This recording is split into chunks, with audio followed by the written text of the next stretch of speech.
Welcome to Keep It, Cricket Media's show about pop culture and politics and what happens when they smack into each other at an alarming speed. I'm your host, Ira Madison III, a television writer and Fall Out Boy fan. I'm Louis Fertel. I'm a TV writer and Jane Fonda historian. Let's get into it. And we are back with an all-new Keep It. I'm Ira Madison III. I'm Louis Fertel. I can already sense you're going at half speed. It seems to have been a longish weekend for you. You know, a lot of food. Yeah. A lot of food. A lot of revelry. Yeah.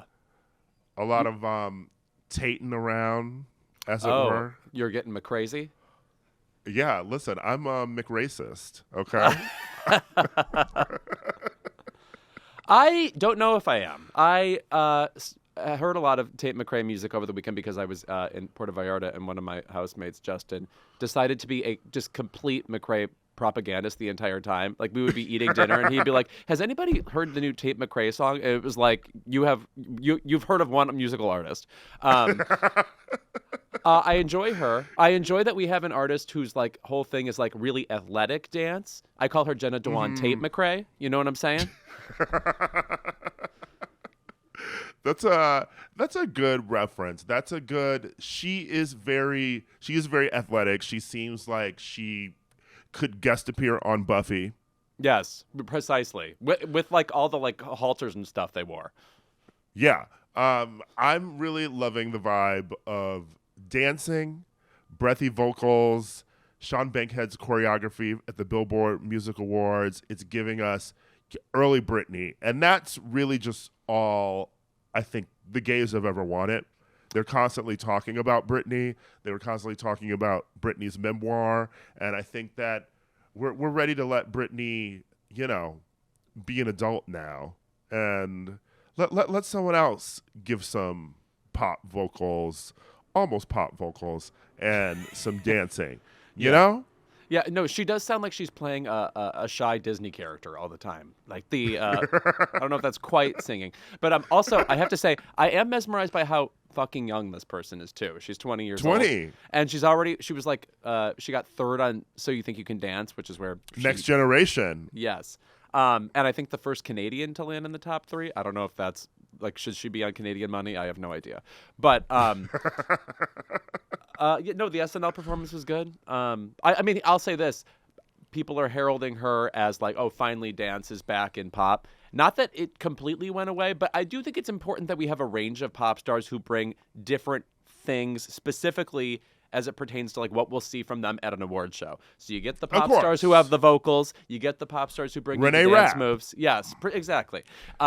So it's nice that we're re-diversifying, because once upon a time, like, if the year was 1990, basically everybody was Tate McRae in terms of like, you had to bring all this choreography, you had to bring, a certain kind of vocal styling. Everybody was kind of Paula Abdul once upon a time, and now we don't really have that as much anymore. And I like that we are able to delineate the pop and the R&B girls a bit more now, because there was a lot of chatter online about how, well, we already have these pop girls with Victoria Monet, with Normani, with Tinashe. I was like, first of all, we don't even have Normani. She's not even in the building. Right. Okay. Yeah. We lost track of her. Yeah. But Victoria and Tinashe, like, they're doing R&B specifically, and they don't. None of their songs like move over into the pop lane. I think we should be able to also be like, this is R&B, this is pop. And sometimes people do cross back and forth. Motivation was a pop song, but Normani doesn't seem to want to release pop music. So precisely, or music really. Categorically, I'm excited for Tate McRae. I am expecting a little more X Factor in the future, though. Like, when I listen to Greedy, I don't feel like it's teaming with a POV, so to speak, other than I can sense the songwriters behind it, and maybe it was shopped to a bunch of other people before it got to her, but I don't know. Well, it is Ryan Tedder. Yeah, see? That's what I mean. And we know what he does. Yeah. Let us not forget the Kelly Clarkson Beyonce debacle. Yes. Oh, my God. Yes. Legendary. Yeah. The exact same fucking song. Right. Yeah, it feels shopped around. I mean, listen, hopefully she can link up with one of the Swedes. because Right. that's really when we get it going. Okay, she needs a baby one more time. She needs a sometimes. Those are POVs in pop music. Oh, Even yeah. Genie in a Bottle, like I rub think me the Genie in a right Bottle- way. I think Genie in a Bottle is her best song. I've long said that. It's like both a It's pop a song and like great a Tony album. Braxton R&B song put together. I sexiest song she ever released. And boy, did she try to Well- be sexy after that. Boy, did she. And also, Whitney picked her to sing at a tribute for her once upon a time. And I always say that I really kind of wish that she had kept going the route of that first album, because the first Christina Aguilera album, my grandmother used to always say, put that Christina girl on, What? because like the album was pop, but it was giving Whitney's first album pop. Like You Give Good Love, it was very much pop, but with some R&B slinkiness to it. And I think with her vocals and the way that her career seemed like it was going with the first album, Christina could have been like a white Whitney, for our generation. But as soon as, the Chaps came out, it was kind of over. Right. She also just got into over singing too quickly. I think on the first album, it's like just the right amount of, oh, you're a really good singer. And also this is a really good pop hook. They weren't competing with each other to happen. You know who learned? Ariana Grande. Because if you recall, her first album with all the Mariah comparisons, it was a lot of hitting these notes, giving you this over singing, and then I feel like she pulled back. Right. No, she wanted to be a cooler artist. And I have to say, Christina was never going for cool because the secret is she isn't. She would rather just be known and loud, which also, again, is a niche. Like some people love to love to fall over when they hear a singer. Except when you watch old videos of Christina with like the paparazzi and everything, walking around with Lala, who has been friends with everybody in the industry at some point ever. And I'm not talking about Vanderpump Rules Lala, bitches. Right. I'm talking about MTV. The original Lala. Yeah. Remember when she would walk around talking like she was a Crip? Also, we should Christina, when she'd be like, hey, yo, what's up? Hey, MTV. I'm like, ma'am, where are you from? And the answer is the Mickey Mouse Club. Yeah. I know where you're from. Your childhood is on television. The streets of Orlando. Yeah, right. You're from the Magic Kingdom, motherfucker. Yeah. All right, we've got a fun episode. We always have icons coming through. We tend to. Yeah. We tend to. But we have a real icon this week. As in like when we heard we were getting this interview, it was like, Ira and Louis, you better snap it together. You better have the references. You better step it up. Yeah. You better be watching some films, remembering some films. Well, if you are one of the Keep It listeners who loves to look for clues in our social media, like your Swifties, I feel like sometimes you can sense it. And if you sense that I was watching a lot of Todd Haynes films the past couple weeks, I was researching because we interviewed Todd Haynes, whom I had met years ago at a junket for Carol, and I kind of thought, well, my life peaked then. I won't have the opportunity to do this again. And lo and behold, he was redelivered back to us, and we get into so many of his movies, and then also just like he is such a traditional, like real faggot, like loves pop culture, old and new, and we get into that with him. I'm so thrilled to share that with everyone. And then speaking of pop culture, old and new, we're going to talk about Saltburn this week. Yes, we had Emerald here last week, who is a doll, lovely to talk to. And this is a movie that I think I've thought about more than most other movies I've seen this year, and you'll see why that's interesting when we get into it. But right, whatever you think about Saltburn, you cannot deny that the girls are talking. Yeah, right. In fact, they're yapping. Which is a dead word that must be brought back, because that's what people are doing. I on love Twitter today, using they the were word yapping. They were yapping. I love using that word. I use it like in everyday speech all the time. I'm always saying that someone's either yapping or caterwauling. Yeah, caterwauling. That's good. Yeah. Yeah.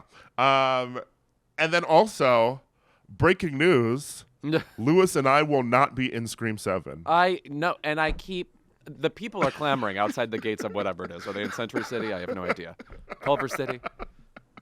Melissa Barrera is out of Scream 7. Jenna Ortega is out of Scream 7.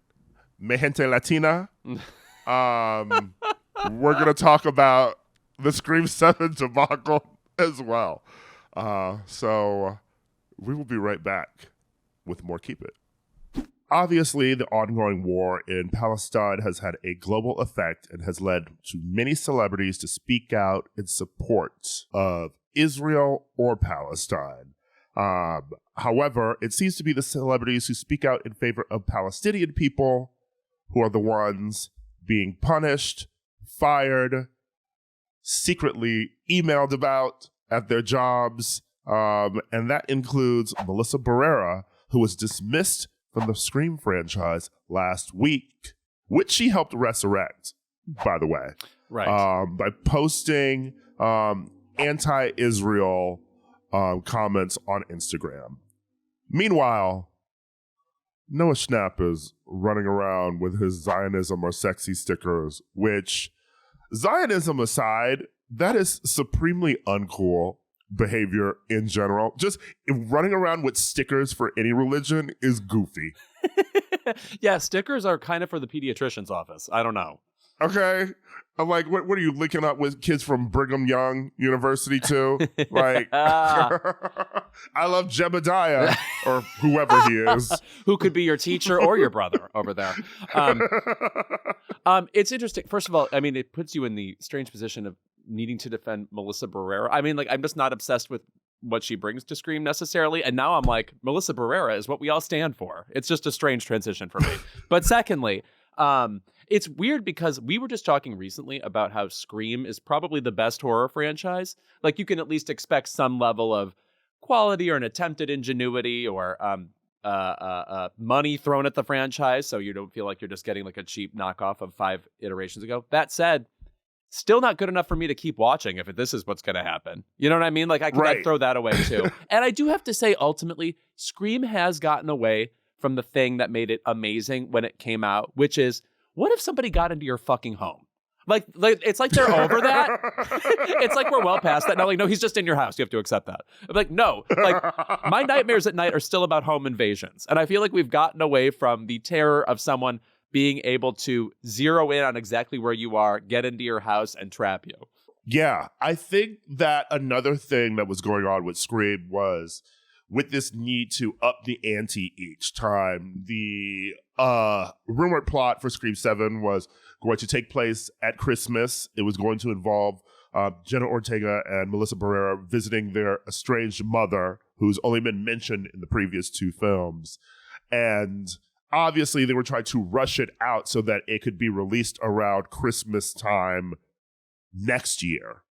Well, talk about throwing money at this franchise. It seems like the franchise was already a mess before Melissa was posting in support of Palestine, because Jenna Ortega wasn't even going to be in this damn film, according to Deadline. And Right. we know, listen, we just went through a writer's strike, and we know that Deadline is a studio shill that makes up lies. So they could just be lying for Spyglass Entertainment, the production company behind the Scream franchise reboot.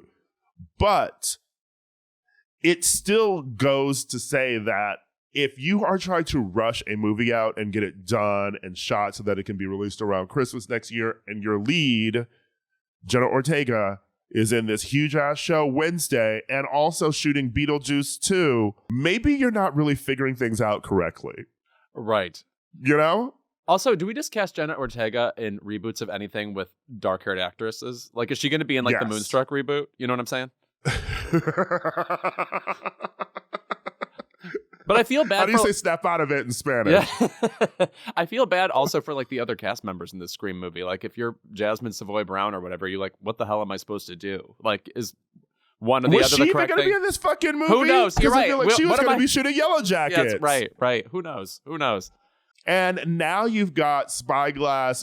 They really tried to turn shit around after they dropped Melissa, which, by the way, Melissa's exact post on her Instagram was, Cornering everyone together with nowhere to go, no electricity, no water. People have learned nothing from our histories. And just like our histories, people are still silently watching it all happen. This is genocide and ethnic cleansing. By the way, the UN is saying this. No, like some. This is not something that she's just like pulling from anti-Semitism daily. Right. Okay. No, and it was what she wrote was characterized as like playing on tropes of like Jews run Hollywood. No, it's not. I mean, like I don't even feel like that is even like 1/100th true. Let me tell you what's playing on that trope. People being fired for speaking out against Israel. Yeah, right. That might be playing on the trope. Yeah. The Spyglass's statement was Spyglass's stance is unequivocally clear. We have zero tolerance for anti-Semitism or the incitement of hate in any form, including false references to genocide, ethnic cleansing, Holocaust distortion, or anything that flagrantly crosses the line into hate speech. And well, when you have UN and other officials actually using the word genocide, and what is happening is tipping very much into that. Saying someone is creating false instances of genocide seems like you're opening yourself up to being sued for defamation. It just feels like all of this is going to age immediately poorly tomorrow, or if not today. It's like I don't understand. I'm just like the hands controlling all of these moves just feels very, very weird and scary and disorienting. What the fuck? What industry are we in? It felt very weird with the report too that Mark Platt emailing to try and get Boots Riley dropped by his agency because he objected to a film from the IDF. Is this where we are? And then also Boots didn't get a drop because one, he's actually Jewish. And I feel like there have been a lot of mostly just like people of color having things happen to them for speaking out in support of Palestine, and then also women like Susan Sarandon. But there's this weird sort of like, okay, I gotcha. I'm actually Jewish too, so I'm allowed to say whatever I want to say, and now you can't fire me. You know? Like, if Boots Riley weren't Jewish, then what would have happened? Right. Also, it's just interesting that at this point, I mean, Susan Sarandon has always been outspoken politically, and yet this finally is the moment where it feels like someone has taken like a step against her too. I think that's completely telling, you know? Okay, you didn't drop her for all that Bernie shit. Or specifically the tweet after the election when she said something like, well, the future can only get brighter from here, or whatever she said after all that. I love Susan Sarandon, I just want to say. I do too. Yeah. And honestly, the best thing that came out of this was finding out how funny her son is. Oh yeah, she's got a couple of them. I worked with one on McKimmel. Oh, she's got multiple. It seems crazy. I don't really know that much about Susan Sarandon's life, to be honest. I just rewatched Atlantic City recently. It's one of my favorite Susan Sarandon performances, with Mr. Burt Lancaster finally giving a great performance after Elmer Gantry. See how I brought this already back to the 50s and 60s? You know, I do love her turn as Sister Préjean. Oh yes, Dead Man Walking, sure.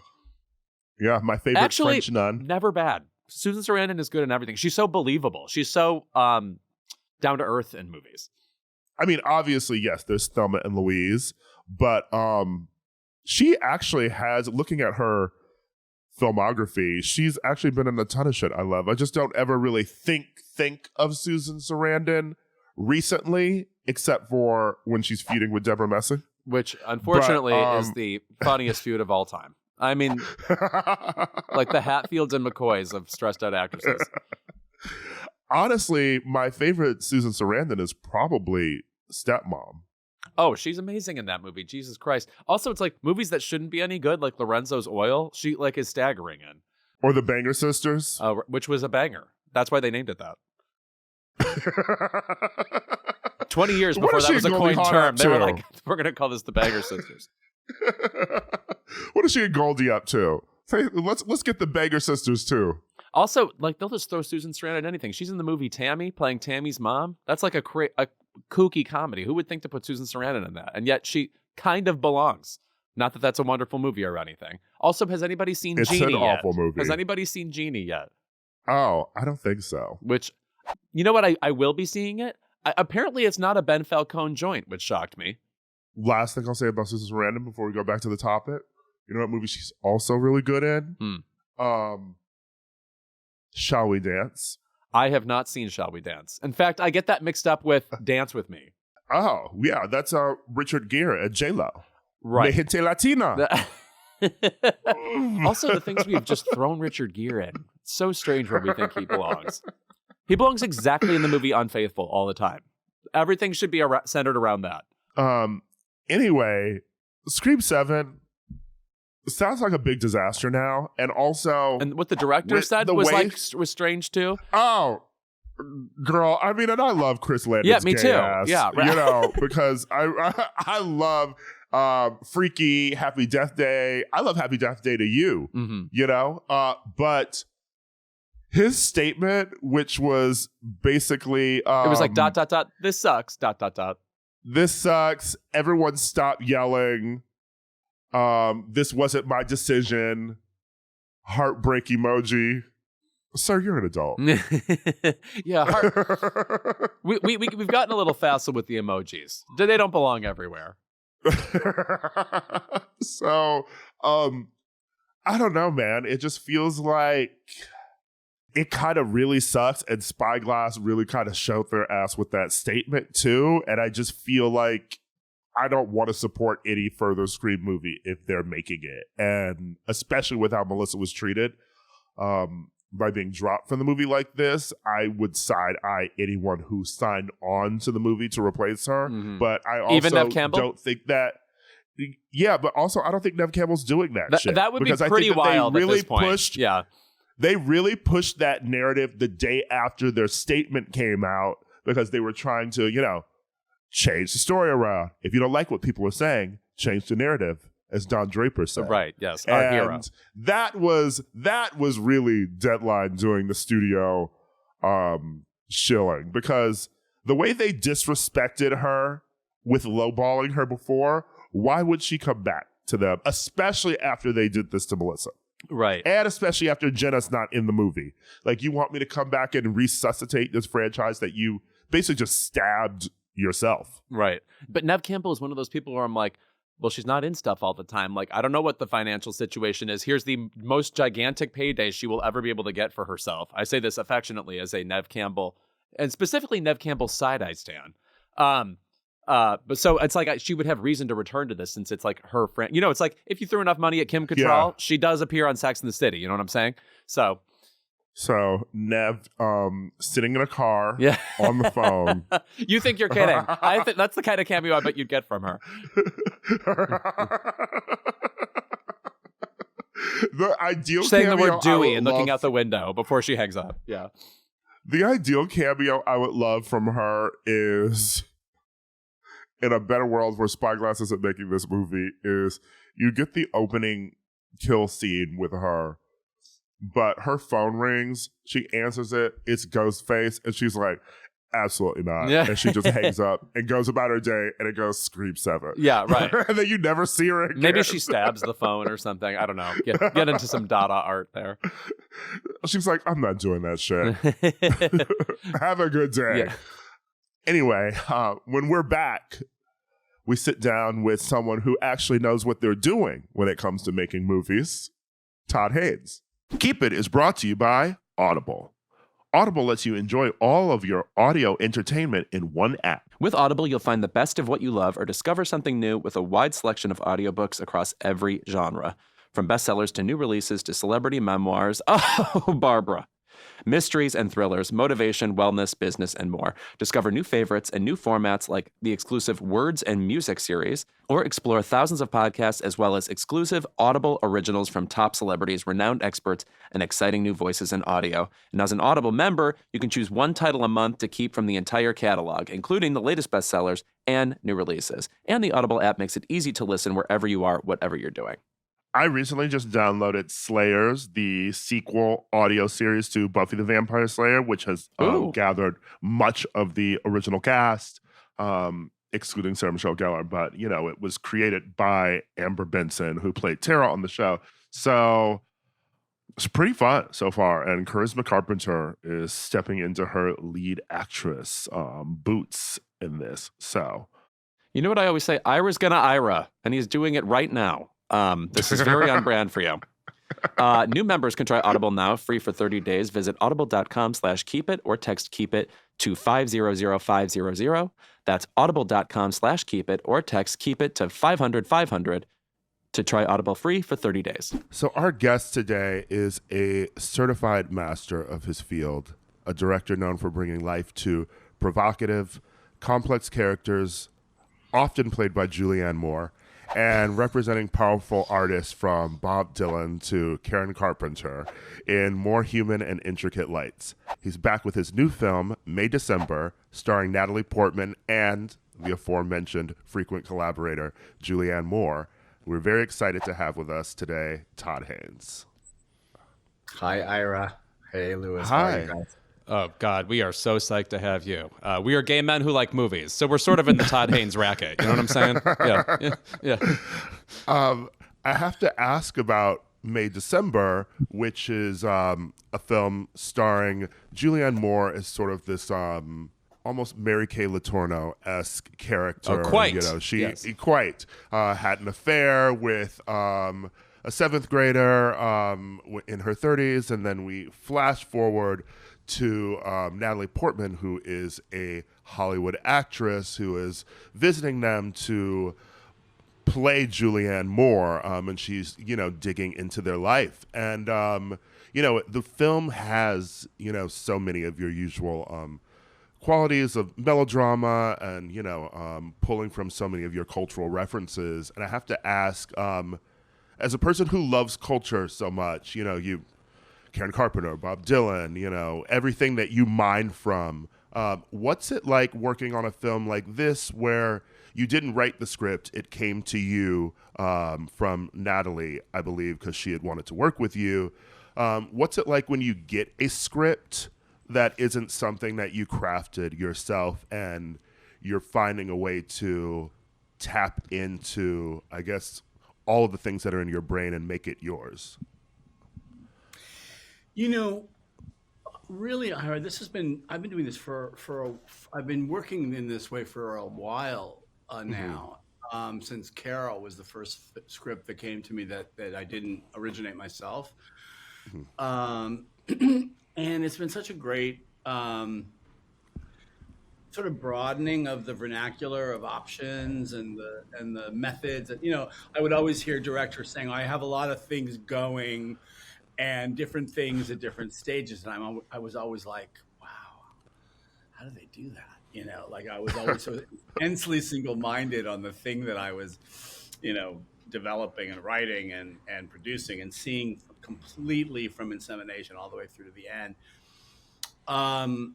And this has been a really nice part of it is just that you can have different things in different stages. And were that not the case, in fact, May December wouldn't have been able to grab the sudden availability of last fall in that we all shared for a second with me and Natalie and Julianne, our schedules lining up and deciding because other stuff we had all been doing shifted and changed, which is just what happens. And so we went for it and made it possible. But I'll speak a little more, I think, to what you're maybe really asking, or maybe is that the scripts that I have written are almost always interpolations, interpretations, appropriations, or ways or critiques or ways of looking at existing language, culture, history, stories of Bob Dylan's lives and the glam rock artists of the 1970s, or the films of Douglas Sirk, and so I always feel like I'm already in this position of taking things that that come out of our common languages and common stories, and finding new ways of recombining those elements and looking at them. And so it never felt like such a wild deviation to go to. And then the last film I did the last project I made before Carol came my way was my adaptation of James M. Cain's Mildred Pierce. Yes, absolutely. That I did with my partner John Raymond, who lives in Portland, and that was like, wow, look what they had done to his, look what they done to my song, Ma. James M. Cain's intentions and original book of Mildred Pierce, and what Warner Brothers had done with the beautiful Michael Curtiz version of that film, but it was basically turning it back into a crime drama, which it wasn't as a novel. He was really trying to do something quite differently, and we loved what was different about the book and its own integrity, and made that the source material for Mildred Pierce. So again, it's just all of these, I don't know, different examples of being really, interested and curious and wanting to sort of recombine elements of things that we may have seen before, or that we bring as knowledge as viewers of movies to what we see. I'll get back to the older stuff you've done momentarily, but it must be said about both Julianne and Natalie in this movie.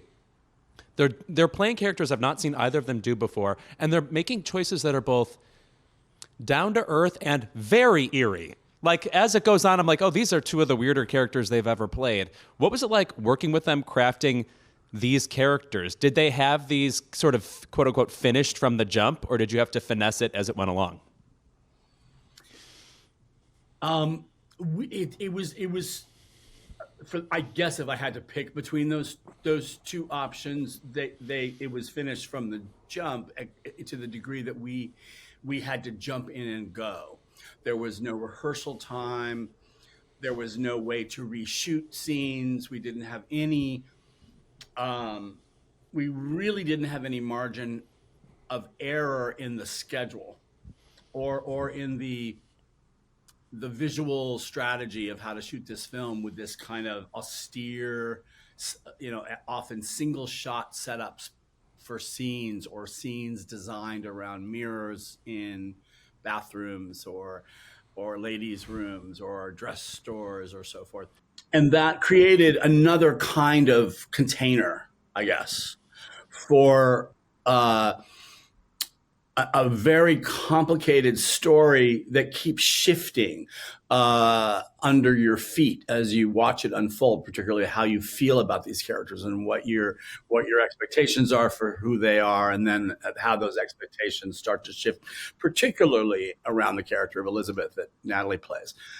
And so, yeah, I felt like the containers that I brought to it, which were both visual, but also in the use of music and in the sort of tonal elements, were ways that put us all together in a sort of conceptual framework and stylistic environment for the film. But it was also practical, in that there was a great economy to this way of shooting the film, and we had to get right to it. But all to say that we were basically flying without a net. There was no other way that we covered the scenes. If they didn't work out this way in the editing room, there was really no options. And what that meant is that without rehearsal, and with so many scenes where actors are basically performing the whole scene in so many examples in one shot, they were producing these representations of these two women right in front of you in real time. And so that put a tremendous burden on these actors, but it also gave them freedom in things in some ways, because they could just sort of exist with each other on screen, and let that time and those pauses bristle with tension, and look at small looks and things that we were allowed to take in real time end up having great impact.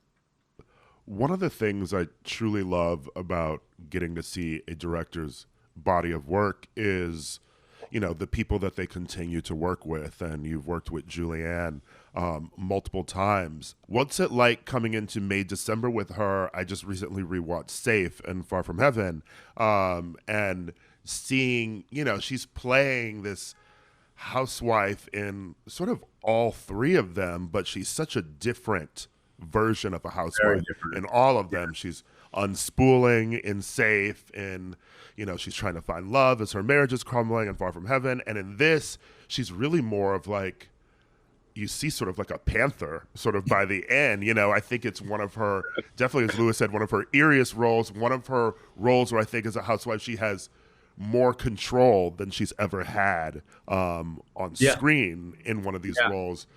I guess I just want to ask what it's been like working with her from film to film, and what sort of differences you've noticed in this film versus when you first worked with her on Safe.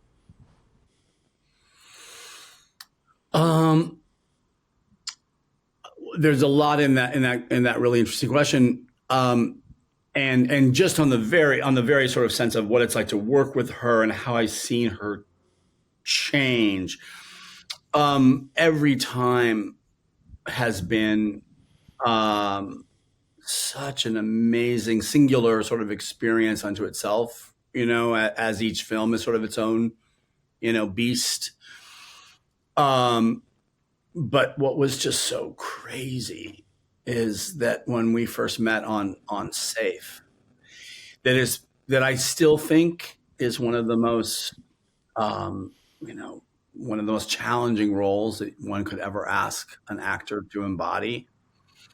Because it was almost like asking somebody to play a person who wasn't there, and to play in negation of all the things we expect a character to use to make themselves seen and felt and present.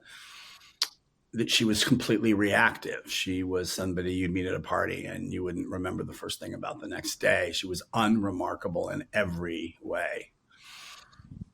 And she was a cipher to herself. And that was the sort of precondition of her. And then all these things started to happen to her. But Julianne came with such a complete sense of how she heard Carol White's voice and who this woman might be. And she said, I think she said this in over the years as we've talked about it, that she said to her agent, like, I love this script. I really am connected to this script. It's really something special. And I have an idea. It's very specific about who this woman is. And the agent was like, well, you don't have to read. You're not going to read for him. And she's like, no, I'm going to read for him because I want to show him what I'm thinking. And if if it doesn't fit what he's thinking, then that's fine. That's it. If it does, great. And that's exactly what she did. And it so went beyond fitting what I was thinking. It completely filled in spaces that were yet to be filled in, which is just what happens in big and small ways with almost every effective piece of casting that you do in a movie. Because you're always moving from something that's a blueprint for the next stage, from script. Even the dailies is a blueprint for what you're going to cut, and everything is, you have to keep shifting what it is you think you're doing or what's in front of your face and adjusting to it and yielding to it. But yes, this character of Gracie Atherton, that Julianne plays in May December is something else, and so is Elizabeth, as it turns out. These are women who are, as you're describing, driving the story with their willful desires and needs and power in a way over the men around them. And that's quite different from the other kinds of female characters that have usually been the subject of my movies. I also think of you as one of these Almodovar-like people where if you get cast in a Todd Haynes movie, it's like, you won't believe what you're going to do. Like, there's lots of new things that are like completely new to this role that they haven't done in other roles. This is a broad question about your career, but do you have any favorite casting moments where you got to see an actor do something they had never done before and were maybe even surprised what they came up with on the screen? I have a lot of those, and it'll be the kind of question that after I answer it, I'll keep going, oh, I should have mentioned that one. I mean, as you described it in real time, I just immediately thought of Toni Collette. I was going to bring her up too. Yes, in that movie. Yeah. Wild in Velvet.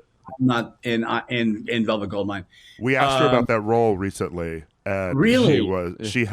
she described working on it with you and just like how much she tapped into that role and remembers it very fondly. I mean, and to set the stage on the casting of Toni in that role, because she was doing another film. She was clearly somebody at the top of our list, but she was unavailable to audition. She was I forget what it was or where she was and why she was really truly not available.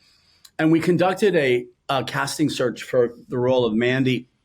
And I was working with Laura Rosenthal in New York. And this was my first time working with Laura. And we've continued to work on all of my movies ever since.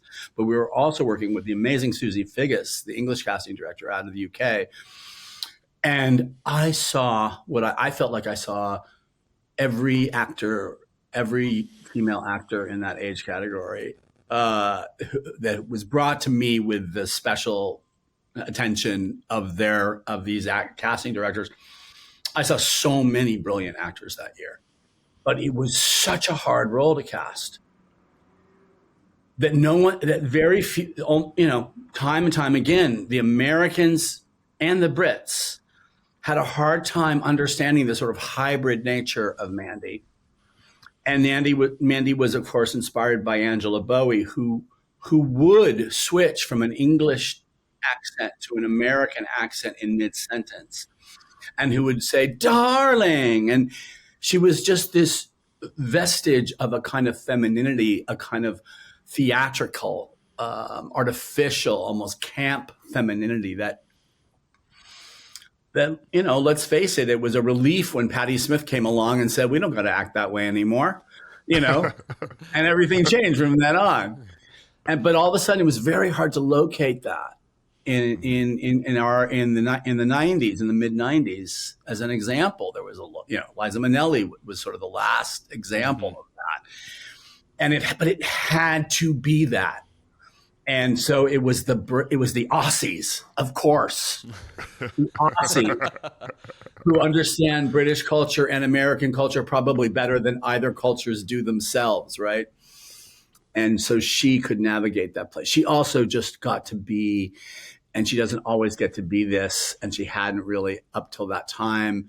And I don't know every movie she's done since, but she got to be the sexiest, most of all, such a beautiful, arousing, sensual presence in the movie. And she's so beautiful and always was, but she got to really play that part of her beauty in the movie. Circling back to Louis, who just brought up truly one of my favorite directors that I bring up on this podcast all the time, Almodovar. I consider you and him sort of kindred in a sense that I feel like you were coming out of the new queer cinema when you did Poison.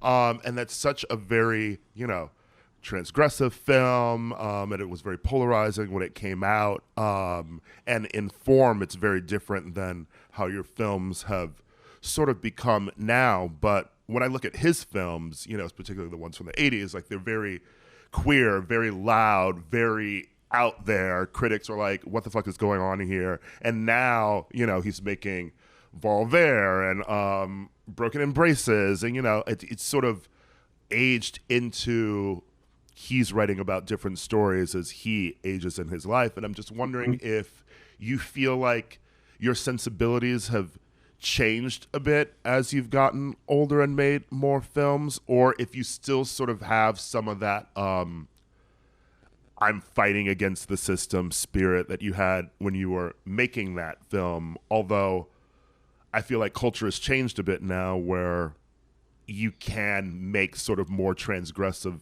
films and they won't be as polarizing as, Poison was when it first came out. Yeah, or more polarizing than we've ever imagined. It's a scary world out there right now. It's hard to even understand how polarized it is and how extreme the far right has gone off the reservation. and how dangerous it is. I thought I was seeing the excesses of the far right and its language and its impact in the 80s and 90s. And it's all been under the umbrella of the conservative era that really was inaugurated with Reagan. There was a tryout session with Goldwater, which kind of scared people and put the Republican Party in retreat for a while. But then its roots, that's what you got to watch out for, that the roots grow deep and the fruit that it ultimately bears can be much more poisonous than what you ever imagined. And I think that's been happening almost since 1980 with Reagan. To the degree that Reagan and Goldwater would be appalled by what's happening today in their own party. It's just that much of a runaway train. But no, I think we're never the same as we are when we're young.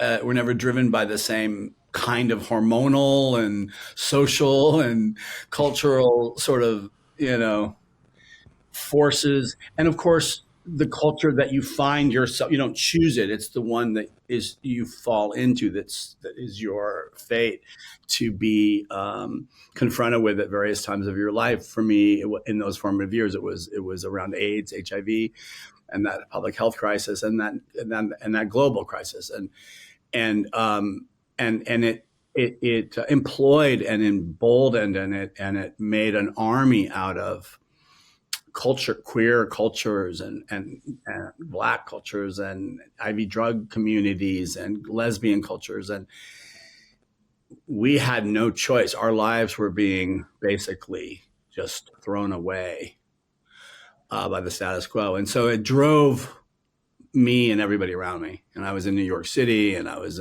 involved in ACT UP and activism. And so that sense of just an urgency about responding to what was happening in the world was very much indistinguishable, I guess, from the films I was making at the time.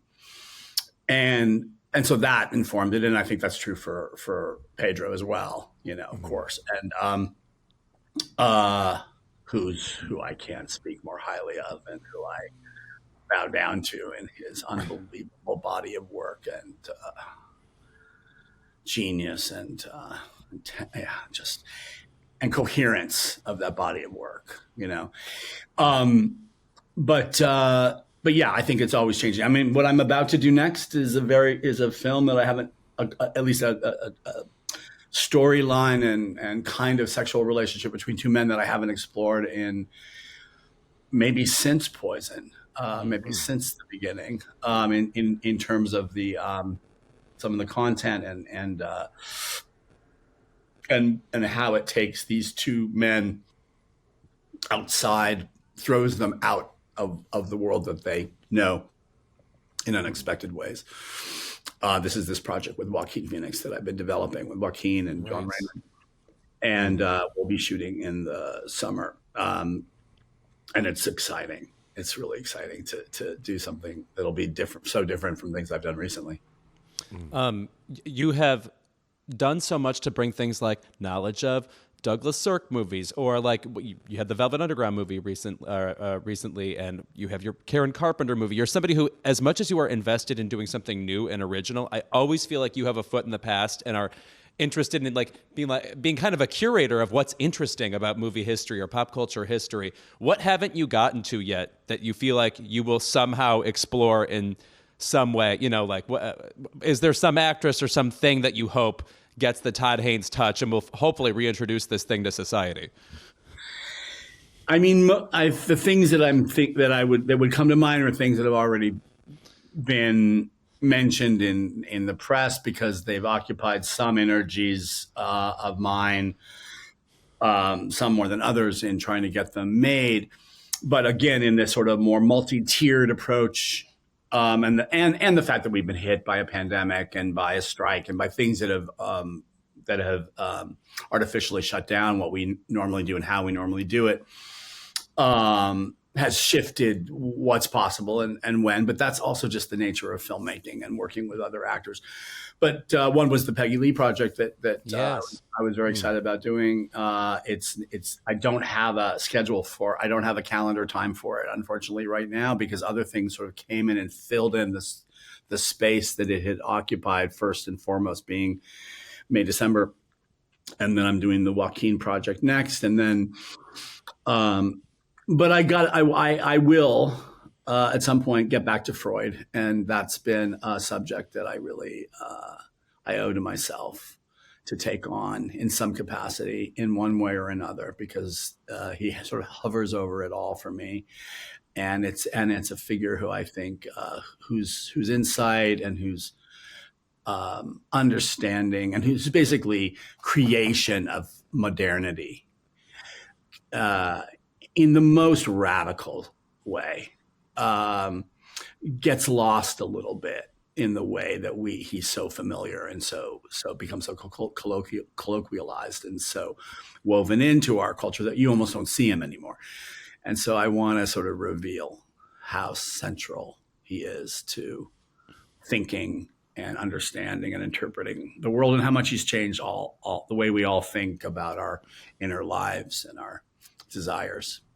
Did you by chance see the movie with Peggy Lee? She was nominated for Pete Kelly's Blues anytime recently. She's kind of like an untapped actress. Oh, yeah. I feel like we should have gotten way more of that out of her. Oh no, it's true. She was nominated for Best Supporting Actress for that performance.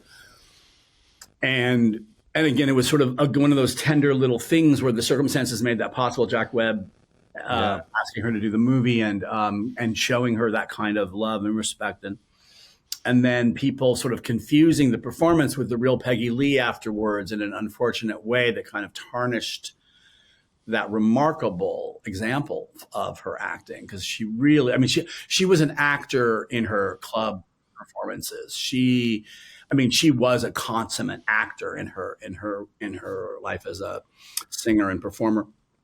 There's a beautiful story where Rebel Without a Cause was being shot in the same studio as Pete Kelly's Blues, and James Dean would just sneak out of his soundstage and just find his way under her table of her dressing room and just sit there with her in silence in the dressing room together.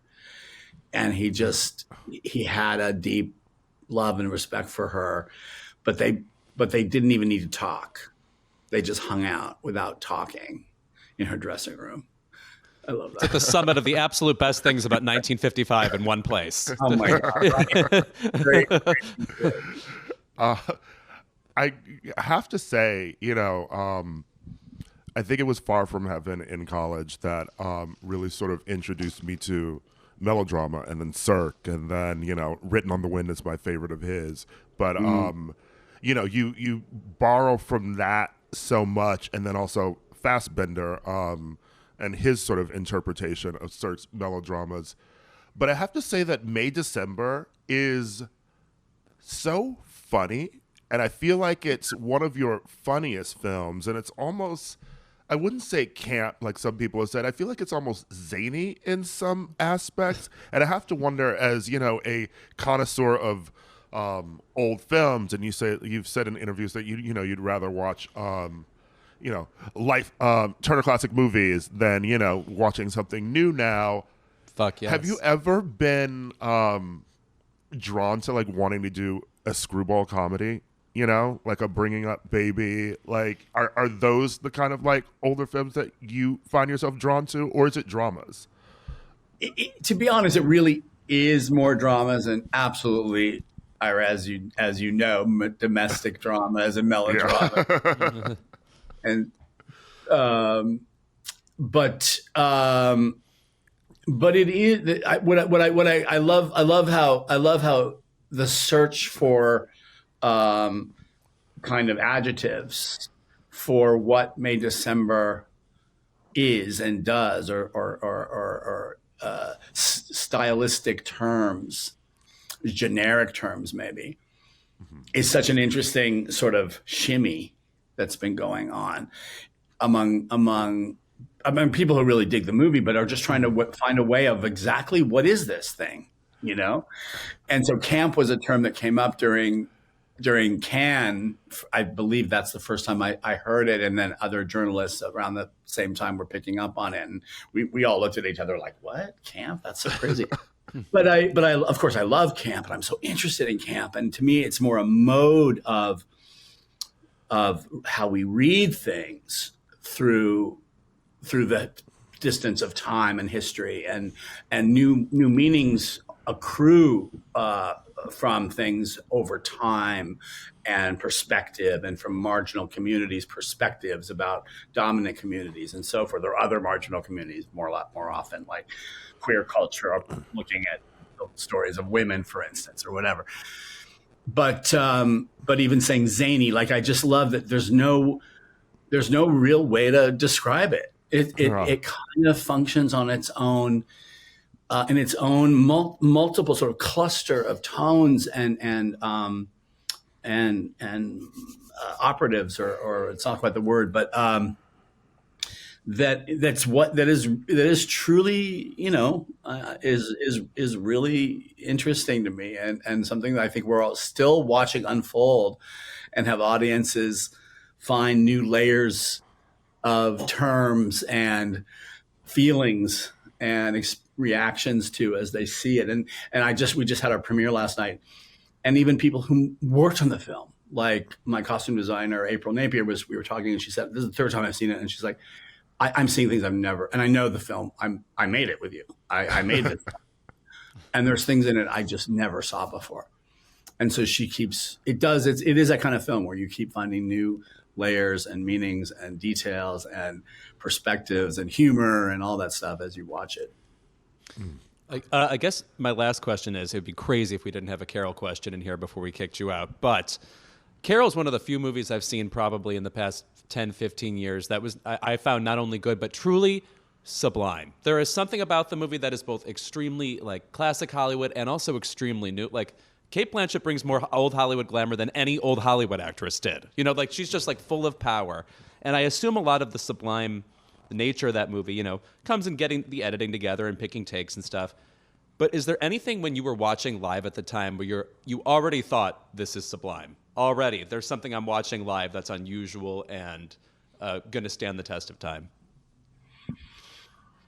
When you're really in the throes of it all, you just don't have you're just not inclined to attribute those kinds of meanings to what you're making, because you don't even know what it is until you're at the next stage. You keep learning what it is more and more. I will say that just the way they were costumed and styled in the film by Sandy Powell and by our hair and makeup departments, I do remember having that one little moment of just sort of stepping back and going like, damn, there's something iconic. There's something a little bit indelible about them, because they also are counters to each other and they complement each other. But it's so distinctive, and the choices in those areas are so specific and suited the actors so well and the characters so well. So in that way, I had a moment, maybe a glimmer of seeing something that you sort of imagine could survive the moment that we're in, Yeah, Sandy Powell is she's like a gangster, to use an old term. I mean, like, who does it like her? Yeah.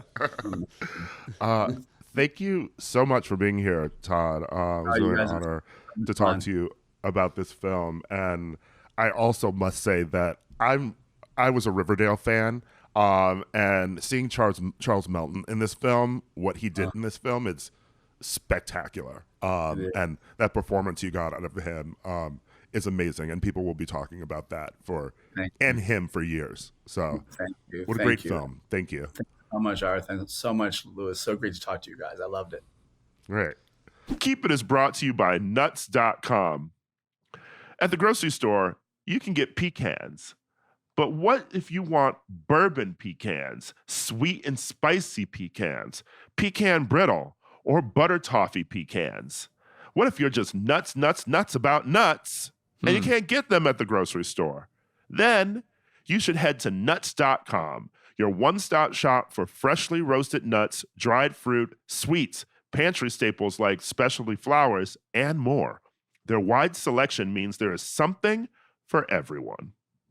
Call me Barack Obama because, yes, we pecan. At nuts.com, quality is a top priority, as you can tell by that joke I just made. They roast their nuts and pop the corn the same day it ships, so they reach you deliciously fresh. Satisfaction is guaranteed.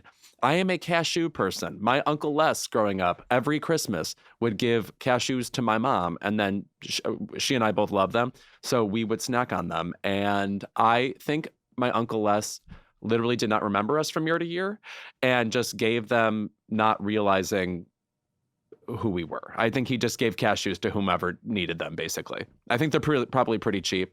Maybe he sucked. I don't know. I don't have much of an opinion about him other than I love cashews and I love nuts.com. Right now, nuts.com is offering new customers a free gift with purchase and free shipping on orders of $29 or more at nuts.com/keepit.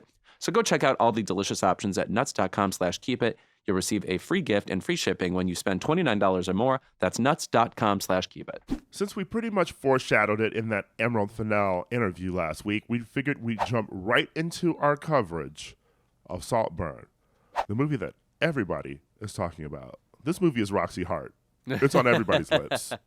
And also, I'm kind of surprised in a way. I guess like people have gotten screeners of it or whatever. I guess what surprises me is like whether or not you like it or dislike it. I don't find it to be ultimately so provocative that I don't see any reason to hate it, even if you didn't like it. So. Yeah, I think that a lot of the hate and the vitriol that is coming from this film is mostly directed at Emerald. And I will say that I think it will, for one thing, I think like there's this sentiment that the Promising Young Woman Oscar was undeserved. Mm-hmm. They didn't particularly love that film. And I think that there's also the fact that, this film is about student Oliver Quick, Barry Keoghan, who's at Oxford University, and he's poor, and he's drawn into the world of charming, aristocratic Felix Catton, Jacob Elordi, and his family at Saltburn, this sprawling, eccentric estate. And it's sort of this riff of upstairs, downstairs, and like a class commentary. But I think the commentary coming from a lot of people is the fact that, well, girl, what are you doing making a class commentary when you are upper class? But okay, like every fucking artist in history does things like that. It's I'll be talking about the Barbra memoir again later, but it's like when she gets criticized for being a control freak, when it's like Warren Beatty and Robert Redford have handled the same amount of movies as them, and like they aren't criticized for that kind of thing. It's just random that people think like Emerald Fennell, who I guess is like charming and winning in interviews, could also possibly. And literally, she played a rich person on The Crown, so maybe like it's hypocritical for her to want to talk about a class. Okay, it's not. So, well, I do have a question for you though. Then, do you find that there is a responsibility if you come from a place of wealth and privilege, if you are writing about it, to attack it in a different way? And I mean that in the sense that if you're writing and you're attacking class in the film, but you're sort of from, like a friend lent you Saltburn, through connections that you made. So you're closer to the Jacob Elordi character than you are the Barry Keoghan character. What responsibility do you think an artist has in making that kind of work? I mean, I just don't think the biographical information of the person creating the film is relevant at all necessarily. I mean, like, I don't know anything about the people who created Parasite, which I think is a pretty awesome commentary on class. It doesn't make me think one way or the other about what happens in that film. But I think that is where the people are getting a little upset about this movie, because recently we've had movies like Parasite that like find a kooky way into exploring class and what we want out of like richness. And that movie necessarily lent itself to the Oscar conversation, whereas this movie sort of entertains things that are associated with prestige, but then ultimately doesn't have much to say about them other than, isn't it crazy that this psychotic person got his way into their home? I think the problem with this movie is that the ending does not live up to how entertaining the rest of the movie is. No, the third act for me completely falls apart. And also, it sort of ruins all of the sleaze of the. Well, and not so much sleaze indie sleaze, maybe, particularly with it being set in the mid-2000s. It's not really repulsive in the way that a lot of people think it is. I mean, licking up cum in a bathtub and fucking a grave in the cemetery is like a low-grade Passions episode to me.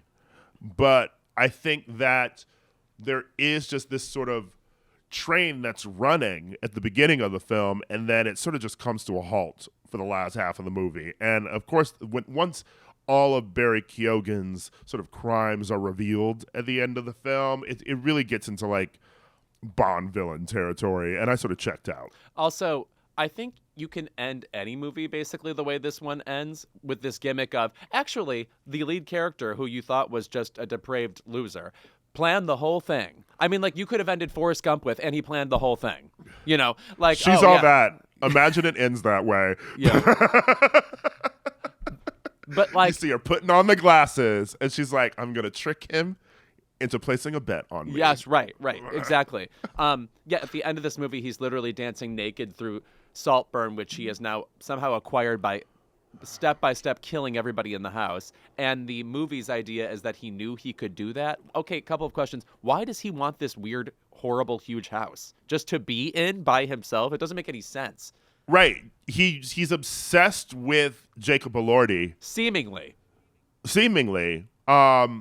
But everything that he does in the film, and then after, you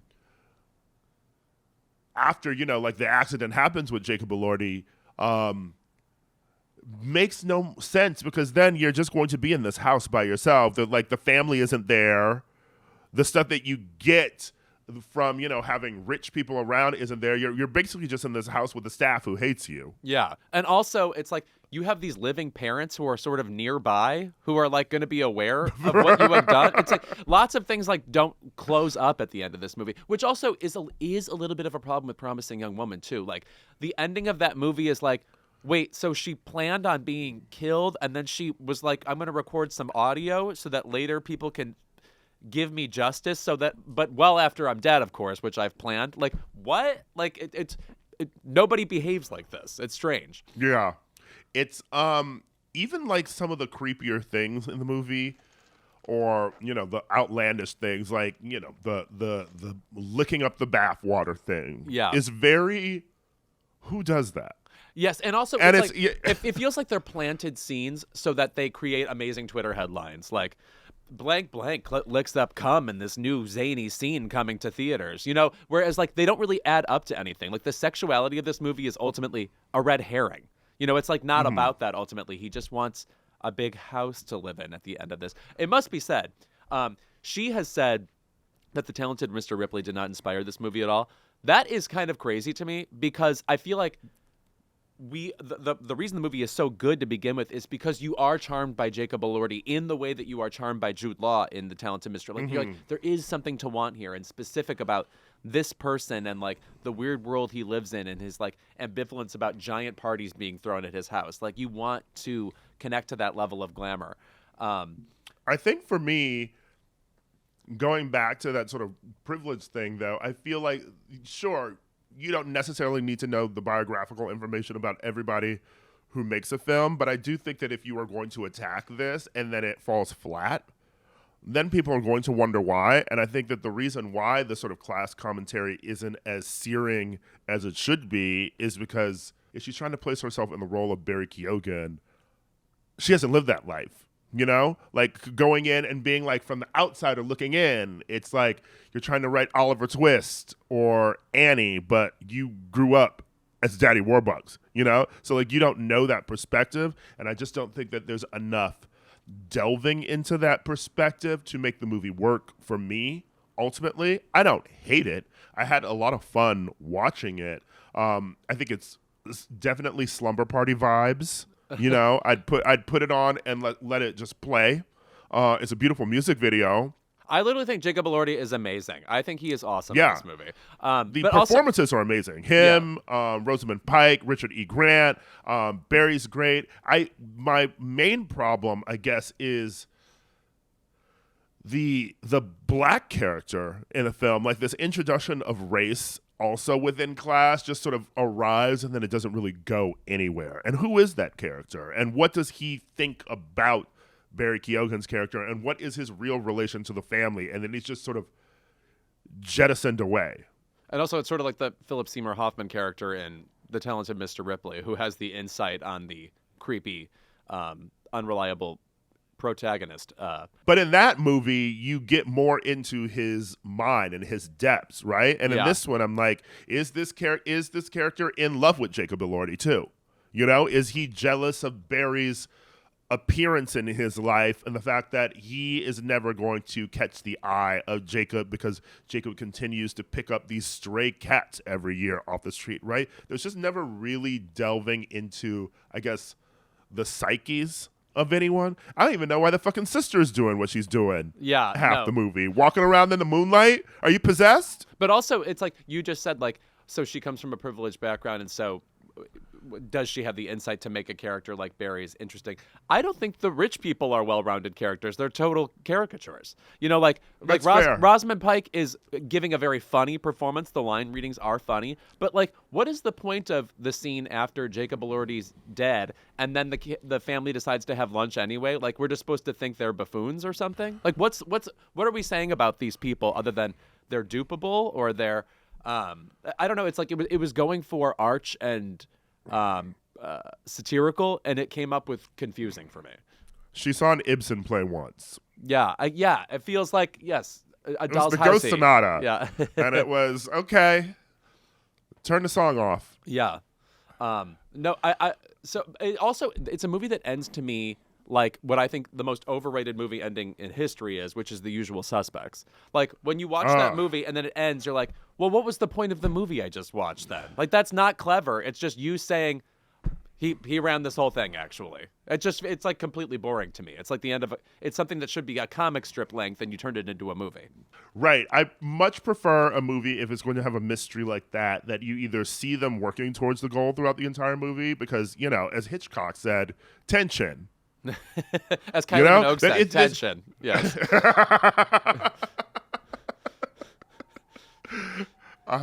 Kylie and Hitchcock, you know, right up there. The masters. And as Hannah Gadsby said, tension. But you to see someone working towards a goal is much better. You know, if you're going to make it a whodunit as well, then it needs to be a whodunit in a Agatha Christie type of way, in a, you know, a Scream, a Knives Out kind of way, where not something where it's the main character who you've been following the entire movie is all of a sudden like, well, I was lying to you. Yeah, right. Also, I mean, it has to be said, and we talked about this before, there are very few satisfying whodunits in anything. In terms of, like, you have a story where there's a few possibilities of who could have done it, and where it ends up is both logical and surprising. We talk about the first season of Veronica Mars. That, to me, is a satisfying whodunit. I personally feel like we do not have many of those. Like I think on AFI's list of the greatest mystery movies of all time, Vertigo is number one, which is kind of a mystery. You know what I mean? Like, even categorically, that's not the same thing as there are suspects and we're picking a suspect or whatever. That is more about twists than it is about a whodunit. So, just in general, I still feel like we're waiting for that really excellent Agatha Christie mystery with the perfect ending. Like, Witness for the Prosecution. That's an interesting ending to a whodunit. You know, speaking of Hitchcock, now that I think about it, Barry's character reminds me so much of the two lead characters in Rope. Yes, very much so, right. But those characters are committing a murder because they want to commit a murder and get away with it. It's the thrill of it. Like, this is what they're doing, and they invite all these people to the dinner parties so that they can get off on getting away with this murder. And there's none of that in Barry Keoghan in Saltburn. Like, you don't get the sense that he is he getting off on getting away with murder? Because after all the murders happen, there's no aftermath where there seems to be an investigation or anyone trying to lay the blame at him. That just is a part of the problem with the movie's ending. And then we go right next to the other murder. And also, the final scene where he's dancing naked to the Sophie Ellis-Bextor song, something about that felt like They just tacked on like a crazy music video to the end of the movie that was supposed to be titillating to us. Meanwhile, again, if the whole point of the movie to me is he's psycho, so what? Like, oh, okay, he was a crazy person. Like, I don't get anything from that. It doesn't inspire the mind. I got a few things from that inspired the mind. Oh, good Lord. He looked great. He does have a sick body, I will say. Yes. Yeah. But also, we are supposed to look at him eyeing Jacob Elordi as this, the hottest man in the world. And he's like obsessed with him. And he's supposed to be this ugly, nerdy dork. Barry is hot as fuck in this movie. I will say he's hot in a different way. Jacob Elordi looks like Gregory Peck. He's like a screen icon looking person. That's fair, but he does have muscles, okay? He's been working out at the dog pound too. That is a problem with movies these days, is the people who are supposed to be like everyday folks still have like these wild CrossFit bodies. Just like, okay. And I want to point out, like I said, Todd Haynes knows how to make movies. Right. Charles Melton in that film, which, by the way, he just won the Gotham Award for Outstanding Supporting Performance. I'm so glad he's getting accolades for that amazing performance in May, December. He gained weight for that film because obviously he had just come off of Riverdale and he looked like a stud who was on a CW TV show. Everybody on that show looks like Christian Bale and The Machinist. Yeah, right. But you look at him in May, December, and he looks believable as this character. He's not there with abs and pecs and looking like he, goes to CrossFit every day. Right. No, he has to, and he's also sort of styled like the real life Billy Falau from the Mary Kay Letourneau story. So if he were suddenly like a jacked Riverdale looking superstar, it wouldn't make any sense. Anyway, this is all to say that I actually do not hate Saltburn. It was too entertaining to be hateable, other than the ending is extremely unsatisfying given what leads up to it. Which is the same thing I'll say about Promising Young Woman. I gagged. Mm-hmm. I gagged in both films. At the end of the film, I was like, huh? What did I watch? That's just it. During the film, I was like, what did I watch, to be honest? Because the entire third act of Saltburn, I'm sitting there like, girl, what are we doing here? And I think is when the fun stopped. I think you also put your finger on what people are reacting to, because both of these movies are bent on gagging you. And when you are then supposed to reflect on that a little bit later, it can feel a little bit like you were shortchanged. Like it was just like you got a jump scare as opposed to a thrill, And they also rely on transgression in relation to societal issues that are very deep and serious. Promising Young Woman is about rape and sexual assault, and this movie is about homosexuality and class and race for 5 seconds. So you expect there to be something else in the transgression here. You expect a zig when there's a zag, but none of that happens. And it all feels very much, I skimmed the book and gave a book report that morning. That said, we do need more movies that provide movie star performances. So if we can get more Jacob Elordi type roles to people out there who like charm us and I think what's behind those eyes, get invested the way you would get invested in like a performance from Cary Grant or something. That I'm excited about. And also gives us a sexy press tour, Precisely. Right. Right. I loved the press tour between Elordi and Keoghan. And we're gearing up for a new one with Paul Mescal and Andrew Scott. And honestly, another movie with really great performances from everybody involved, Claire Foy and also Jamie Bell, that is a movie that angers me. But we'll get to that eventually. It seems like a polarizing movie. I cannot believe I have not seen it yet. It's one that all my friends have seen in various screenings. Someone is keeping me out. They must be frightened. Anyway. Homophobic. That's how I feel. All right. When we're back, keep it. And we're back for our favorite segment of the episode. It's Keep It. Louis. Yes. It's been 2 weeks. Right. You must have some furor in you. You know what I'm upset about? Something new and surprising. I'm kidding. It's the Barbra Streisand memoir. I'm still going through it. Guys, I'm listening to the audiobook. as you know, it's 48 hours long. I am on hour, I believe, 27. That is so many hours. And I'm still like, I told you 5/8 of the way through it. speed. Yes. No, but I can't do that. I need to hear all of the crackle in Barbara's voice and the way she's like takes her time to be like, and I was so disappointed. Things like that. I need that. I'm just going to pick one moment in the memoir that upset me. And by the way, I am completely radicalized Team Barbara. All of her decisions are golden. Everything she does is fabulous. I'm completely locked into her decision making, which she is obsessed with explaining to you.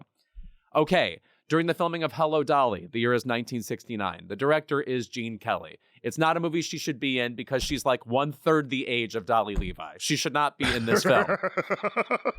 Lo and behold, during the movie, she is, of course, in a bit of a radical 60s way, is kind of insistent on implementing her creative decisions alongside the director and like offering ideas. And Gene Kelly seems to be entertaining them for a while. And then all of a sudden, out of nowhere, her co-star, Walter Matthau, blows up and says, who the fuck are you to be like making these decisions, trying to like, control this movie? And he says, quote unquote, I have more talent in my farts than you do in your whole body. Something like that. And Barbara, by the way, can't even say the word fart. She finds it so offensive, which, by the way, slay. I hate that word too. I hate having said it now. Yes.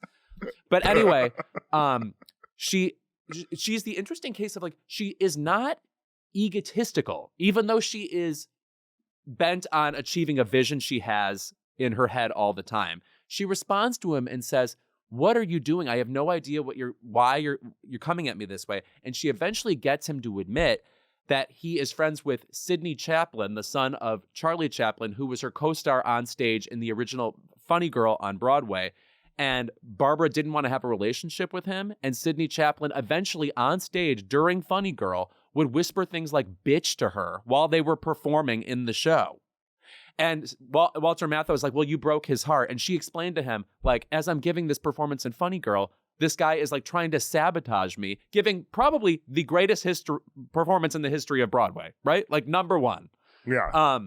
And so it's just like the fact that she could retell that story and just be like, this happened to me, and not like burst into tears because it's like, well, here is a conspiracy of men working against you as you are mounting the greatest film musical career that ever was. I just want to say, fuck Walter Matthau.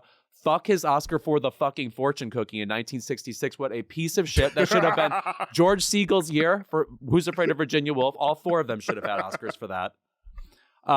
Anyway, it's like the idea, and also, bitch, the idea that you have more talent than Barbra Streisand, go to hell, motherfucker. You're the grumpiest old man, motherfucker. That is all your talent. It seems like he was a grumpy young man, too. Yes, right. Any age. Yes. And Charlie Chaplin's son. Right. As you know, he went on to big things. Fuck you, bitch. You went on to nothing. I think that I always go back to, best revenge is your paper. Yeah. From Beyonce. Not just paper, but also your reverence and, your body of work, right? And is Walter Matthau dead now? He quite is. Yes. Oh, yeah. I made sure of it. You know, right up on the set of Grumpy Old Men 2, there's probably, because he's probably thinking about that Barbara moment. Right. And he's like, my farts smell disgusting. And she's and talented. Barbara definitely has more talent in them. Because I'm like, we're in our mid-30s and you think about fucking things that you did 10 years ago and they haunt you. Imagine doing that to Barbra fucking Streisand and then you're still alive like 40 years later, 40, 50 years later, and having to see who she became and knowing what you ended up as. The interesting thing about Barbra Streisand is she's not vengeful. She's so committed to her vision that I think a lot of the time the perspectives of other people, even though she thinks she's entertaining them, she kind of doesn't understand where other people are coming from. It's a little bit of like a denseness she has as opposed to an egotism that I think aids her and made her intractable when it came to like executing her vision. Also, that is such a bitch ass vendetta. Yeah. You broke my friend's heart. No, right. That is hardly a reason to embark on revenge against someone. I'll give you reasons for revenge. Okay. Yeah. If it had been your father. Yeah, right. You know? No, just some guy you play broke poker my with. Father's, yeah. Right. You broke my father's heart. He committed suicide, and now you're going to destroy this bitch and her daughter. I don't know. Something like that. That's revenge. You a fan of Aaron Spelling? That's what it sounds like. Yeah. I'm a fan of Aristotle. Okay. Yeah. Of Seneca. Aristophanes. Oh, yeah. Those buddies. Okay. Anyway, that's my Barbra rant for the day. Ira, what's your keep it? My keep it goes to Netflix. Oh. Because unfortunately, as much as I talked shit about doing a real life version of Squid Game as a competition reality TV show, because the whole point of Squid Game, is fighting against capitalism and everyone dies in it too. And how are you going to translate that to a reality TV show for this big ass corporation that's a little evil?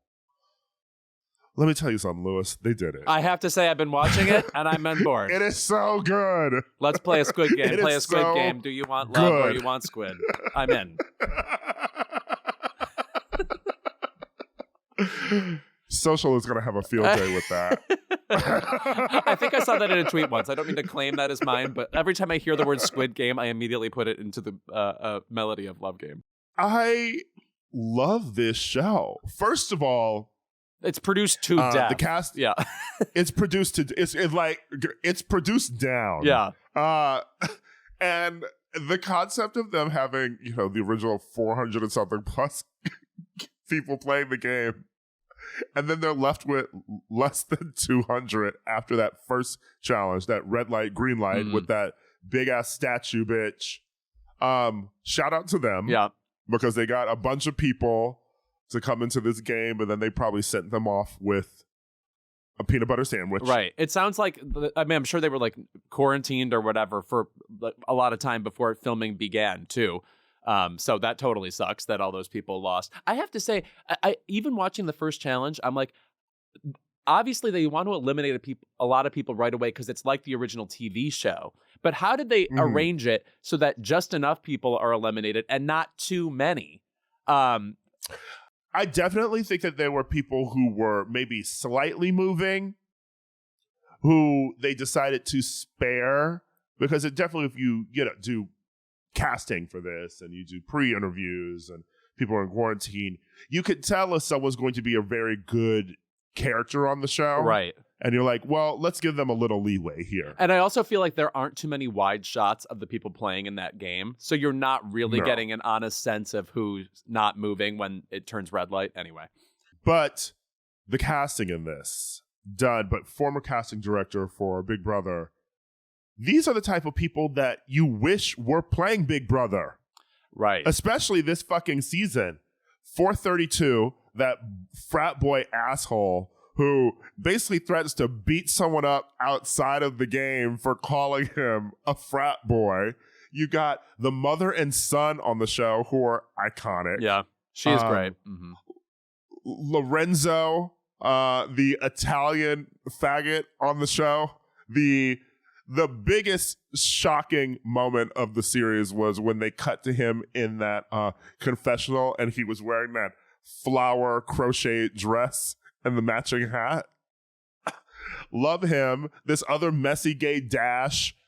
There are just some really fun cast members on this show. And I will say, the women are the best part about it. Because I don't know how far you've gotten, but once you get to episode 4 or 5, like some new women emerge in the show, and they're amazing.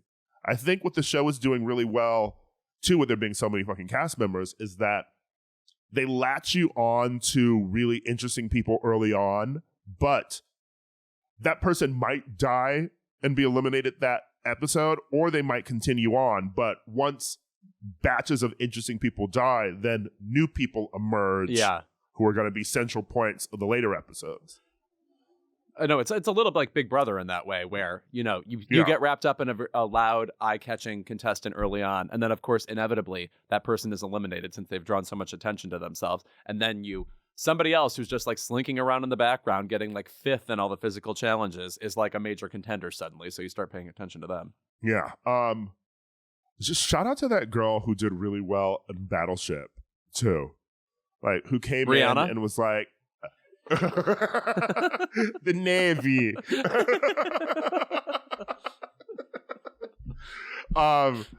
Battleship is also just a game that I've never really played.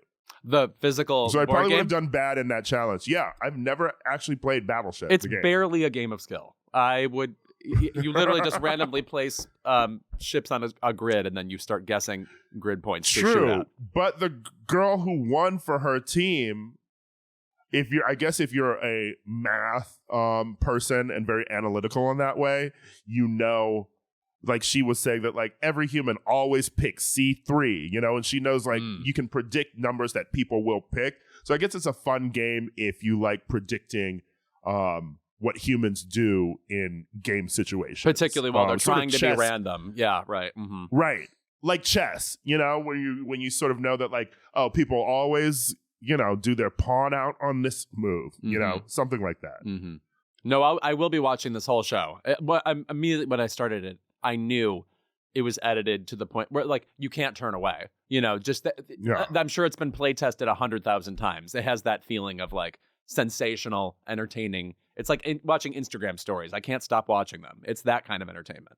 Yeah, it's really, really great show. So I'm enjoying it.